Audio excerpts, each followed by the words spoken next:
दोस्तों, daily news India 1.0 में आपका स्वागत है।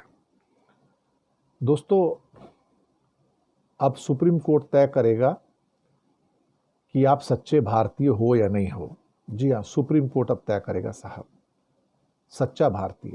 अगर आपको सर्टिफिकेट चाहिए कि आप सच्चे भारतीय हो तो सुप्रीम कोर्ट जाइए, वहाँ पर कुछ जज वगैरह हैं, वो आपको सर्टिफिकेट देंगे कि आप सच्चे भारतीय कैसे बन सकते हो और सच्चे भारतीय आप हो ना हो। कभी कभी ऐसा लगता है कि बहुत सारे लोग इंक्लूडिंग न्यायपालिका अब वो ऐसे काम कर रही है जैसे सरकार होती है। वो न्यायपालिका नहीं, सरकारी एक विभाग होता है, उस ढंग से काम कर रही है वो। मुझे नहीं समझ में आया कि राहुल गांधी के केस को लेकर उन्हें ये कहने की जरूरत क्या है कि आप सच्चे भारतीय बनो, और आपके पास क्या सबूत है कि हमारा लैंड चाइना ने काबू कर लिया। और फिर आप पार्लियामेंट में जाके क्यों नहीं क्वेश्चन करते इसका? पार्लियामेंट में किया क्वेश्चन, आप सोशल मीडिया पे क्वेश्चन क्यों उठा रहे हो? माफ कीजिएगा, आर्टिकल 19 के अंदर भारत के लोगों को आजादी है, बोलने की, अभिव्यक्ति की आजादी है। टू स्पीक और to communicate there is freedom to speech.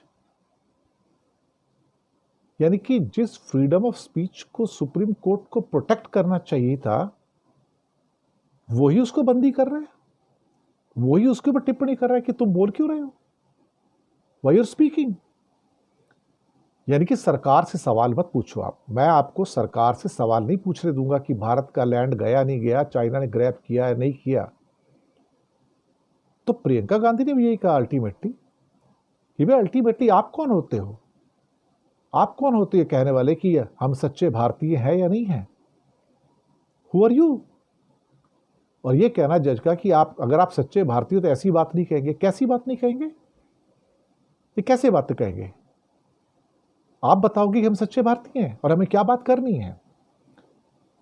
तो प्रियंका गांधी सही बोली कि कौन सच्चा भारतीय और कौन नहीं, ये कौन तय करेगा? ये न्यायपालिका के दायरे में नहीं आता। न्यायपालिका ने अपनी लक्ष्मण रेखा क्रॉस कर ली है। कोई न्यायाधीश या कोई जज तय नहीं करेगा।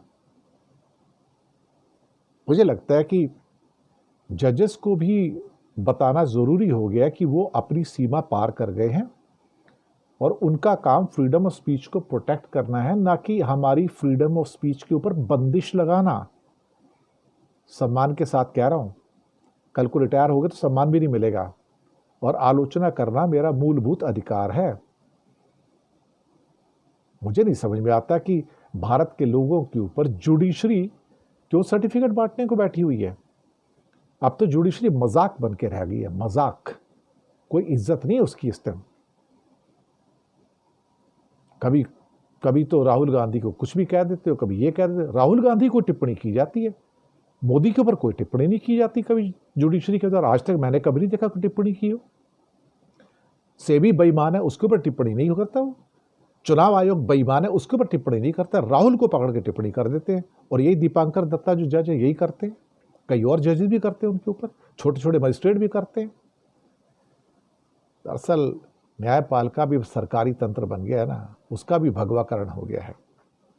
ये सच बात है। नहीं हो तो चंद्रचूड़ को देख लो और रंजन गोगोई को देख लो, आपको पता लग जाएगा कि किसने क्या मोदी जी को फेवर किया और उनको क्या इनाम मिलेगा। अब तो शर्म आती है कहते हो कि ये न्यायपालिका भी है, शर्म आती है। शुक्रिया आपका।